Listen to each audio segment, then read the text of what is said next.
भंडारा तुमसर बालाघाट इन दो राज्यों को जोड़ने वाली सड़क पर बड़े बड़े गड्ढे पड़ गए हैं। तुमसर से मध्य प्रदेश जाने वाला यह महत्वपूर्ण मार्ग गड्ढों में तब्दील हो गया है। हाईवे पर बड़े बड़े गड्ढे हो गए हैं क्योंकि इस मार्ग से हर दिन भारी ट्रैफिक गुजरता है, लेकिन निर्माण विभाग इस गड्ढे को नजरअंदाज कर रहा है। इस सड़क पर कई दुर्घटनाएं भी हो चुकी है, जिसके बाद भी नागरिकों को इसी सड़क का इस्तेमाल करना पड़ता है। स्कूली बच्चे स्कूल जाते समय उनके ऊपर अक्सर कीचड़ उड़ जाता है और उनके कपड़े खराब हो जाते हैं। स्थानीय नागरिकों ने कई बार निर्माण विभाग को निवेदन दिया, लेकिन निर्माण विभाग इस ओर ध्यान नहीं दे रहा है।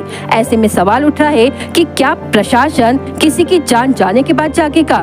इसलिए नागरिकों ने भंडारा तुमसर बालाघाट राष्ट्रीय गड्ढा युक्त राजमार्ग पर नागरिकों की दुर्घटनाओं का कारण बनने वाले लोक निर्माण विभाग और सत्ता में बैठे लोगों को श्रद्धांजलि।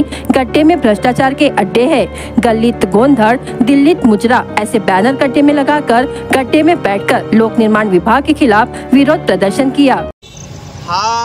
मी कोणाच्याही विरोधात बोलल्या लायकीचा नाही आहे, पण लोकांना जागृत करण्यासाठी या बांधकाम विभागाचे मी डायरेक्ट प्रशासनाला बोलत आहे। प्रशासनाला म्हणजे माझे डायरेक्ट इथं मजकूर सुद्धा लिहिला आहे की बांधकाम विभागाच्या भोकात पाय आणि सत्तेतील सत्तापिपासू यांना भावपूर्ण श्रद्धांजली।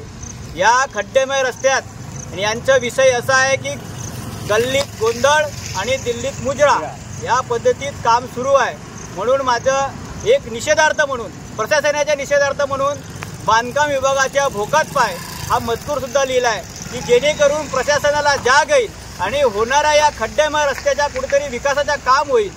हाच माझा हेतू आहे। माझा हेतू कुठल्याही कोणत्याही राजकीय नेत्यांना उद्देशून नाही आहे। माझा एकच विषय आहे की माझ्या सर्वसामान्य नागरिकांना इथून जे अडचण होत आहे, जे अपघात होत आहेत, ते अपघातग्रस्त लोकांना कुठेतरी चांगली सुखसुविधा मिळावी हाच माझा हेतू आहे।